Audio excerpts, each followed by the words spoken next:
Olá pessoal, estamos na nossa terceira aula, terceira semana desse nosso segundo semestre de 2020 e hoje a nossa disciplina é Protestantismo e Cultura Brasileira. Um assunto bastante empolgante, fascinante. Quando falamos de história, nós descobrimos uma série de questões.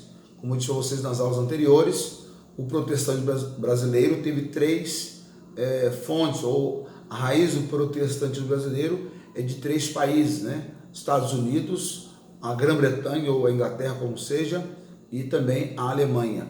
É lógico que os primeiros protestantes que chegaram no Brasil foram os huguenotes na ilha de Villeneuve, onde aconteceu a tragédia, ali já no meado do século XVI, tá? Por ordem dos católicos, também por perseguição dos índios. E então nós temos esse primeiro fato registrado sobre os protestantes calvinistas oriundos da França, os huguenotes. E nós então construindo esta nossa linha de pensamento para chegarmos ao protestantismo brasileiro e a contribuição do protestantismo na nossa cultura, fez o professor Gideon Freire escrever um livro, Protestantismo, a contribuição do protestantismo tupiniquim na cultura brasileira. É lógico que nosso livro, certamente vocês já estão lendo o livro, vocês vão descobrir algumas questões interessantes do protestantismo que sempre foi preconceituado, desde seus primeiros passos no Brasil, ainda hoje, em pleno século XXI, uma população, um percentual enorme de protestantes no Brasil, de uma contribuição gigantesca em todas as regiões do país, mas o protestantismo continua ainda sendo preconceituado e nós não somos reconhecidos e nem representados por nenhuma figura, apesar da linguagem pentecostal ser aderida no dia a dia da sociedade, com misericórdia, glória a Deus, palavras como estas são: o sangue de Jesus tem poder. Palavras como estas são usadas no cotidiano por pessoas das mais diversas confissões religiosas ou de tradições cristãs que foram influenciados pelo protestantismo pentecostal. Mas isto é uma cultura imaterial, que são vocábulos usados no dia a dia e nós nem nos apercebemos, né? Enquanto as demais confissões religiosas de raízes africanas, a tradição católica, entre outras, existe sempre uma representação, existe uma figura mostrando aquela religião. O protestantismo não tem essas figuras. A única figura seria a Bíblia, que as pessoas não assimilam este símbolo. Mas voltando então à nossa linha de pensamento da origem do protestantismo, né, da Reforma Protestante, iniciada ali com Martinho Lutero e tendo como data comemorativa, fez 500 anos, há 3 anos atrás, né, onde temos 31 de outubro de 1517, com o dia, né, marcado. Esse dia foi marcado porque Lutero prega as 95 teses na porta de Wittenberg, né, a universidade. E lógico, a universidade geralmente era nos fundos da igreja, né? Mas Lutero sempre aparece com aquela roupa, aquele paramento, aquela beca nas suas figuras, nos seus retratos, nas suas pinturas, né? Aquilo era a beca para ensinar quem possuía doutorado, precisava usar aquele tipo de vestimenta, né? E as pessoas sempre associam como uma roupa, um parâmetro religioso, mas na realidade não é.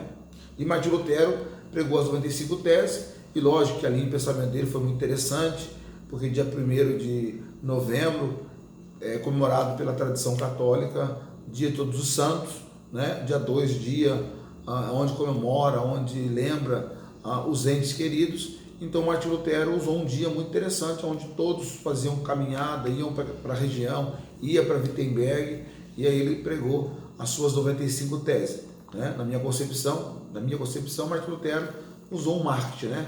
naquele dia todo mundo ia ter acesso ao seu protesto, às 95 teses. Tá? Então, nós falamos semana passada, na aula passada, sobre a contribuição da reforma, né, a abertura que a reforma deu, o livre pensamento, a renascença, o iluminismo. Então nós temos uma série de coisas, né, boas e ruins, que veio via reforma, né? E eu disse para você semana passada que a reforma produziu mais mártires do que todas as perseguições na igreja primitiva. Então nós temos uma história da igreja primitiva onde perseguida pelo Império Romano, pelas autoridades romanas e por outras pessoas, mas o número de mártires somado nesse período de perseguição da igreja, que abrange ali o primeiro e segundo século, que nós até colocamos o nome de igreja perseguida, que vai do século final do primeiro século e até o século 3, ou melhor, no início do século 4, com a conversão de Constantino. Mas a reforma, ela fez mais mártir do que na história da igreja primitiva, né? Brandeburgo, né, chegou até preferia perder a cabeça do que participar de uma procissão de Corpus Christi, de tal radicalização, de radicalidade, em que as pessoas decidiu tomar a partir da reforma, né? É lógico que nós temos aí inúmeras questões que poderiam ser dirimidas, poderiam ter visto de um outro ângulo. Os atos violentos poderiam ter sido menos se os homens que promoveram essas questões fossem um pouco mais humildes e tivessem realmente o brilho de Deus para que pudesse compreender o outro, né? A reforma ela foi formada por vários grupos, né? Ela não foi somente uma pessoa, não foi só Lutero, o reformador, como um pássaro, como uma águia voando de maneira isolada, não. A reforma ela teve vários grupos de religiosos, de humanistas, de renascentistas, entre outros grupos, que ajudaram a fertilizar o pensamento da reforma, né?